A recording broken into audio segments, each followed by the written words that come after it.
Now, it's May Day today, in case it passed you by, which means people up and down the country will be attending events like these. Old customs never die, they don't even fade away.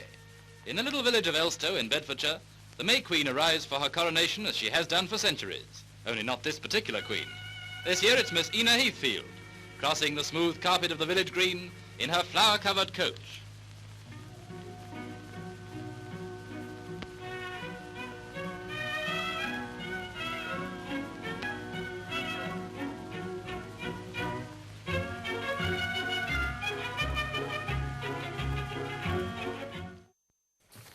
Well, I'm joined now by Oliver New from Left Unity, who are organising a May Day march, though not a May poll, through central London, and by Sir Bob Russell and Liberal Democrat MP, who thinks that St George's Day should be made a national holiday. Welcome to both of you. Oliver, first of all, people think of May Day, they think of that sort of footage of maypoles and flowers and Morris dancers. Have people forgotten the origins?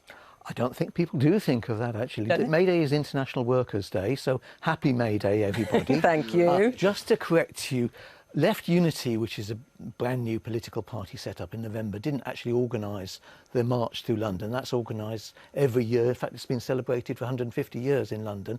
But if you cross the Channel, then you'll find it's a public holiday in France, and it's a public holiday, May Day, today, 1st of May, in 80 countries, celebrating workers and their contribution. So I think it's a very important day, and we should do more to celebrate it. Right, you think there should be more. Do you think people remember that it is a Labour Day? It was for workers originally. Well, I agree with much of what's just been said. It is a European, if not a worldwide, day of celebration for workers. In fact, I remember when the May Day bank holiday was brought in, albeit on a Monday, not on the precise day. I want to reassert Englishness with St George's Day. I think St George's Day should be, if not the day itself, but certainly the nearest Monday be a bank holiday. Instead, but keep the May Day as well? Absolutely. But aren't there just too many bank holidays in and around May? Quite well. Across the year, the United Kingdom has fewer public holidays than virtually every other country in Europe. We'd be catching up a little bit if we had an additional one for England. Well, I'm sure I'd be in favour of one. Does it matter, though, Oliver, what the origins are? Do people really care? Don't they just think, I've got a day off work?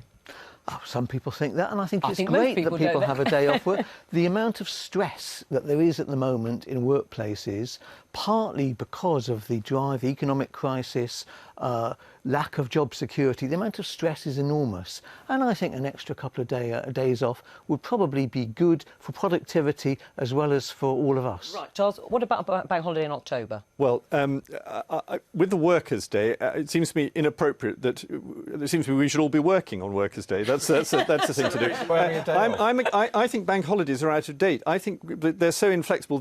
I quite agree with what Oliver just said about the stresses of work, but there seem to be massive stresses of bank holidays to do with traffic and so on. And actually, it'd be much better if people had transferable holidays that they could take, like their normal work holidays, and we don't all have to be doing something at the same time. I don't understand the need for You're not advocating for fewer holidays, just politician would do that. I think actually, not fewer holidays. I think the day when the whole country comes together, wherever that bank holiday is a time for celebration. May Day or St George's Day, let's go for St George's Day. Let the English have their own day of celebration. Well, this table here, these chairs, everything here was made by workers, not by bankers, politicians, made by workers. Let's celebrate that on May Day. That's it. On that, happy May Day to everybody. Thanks to all our guests.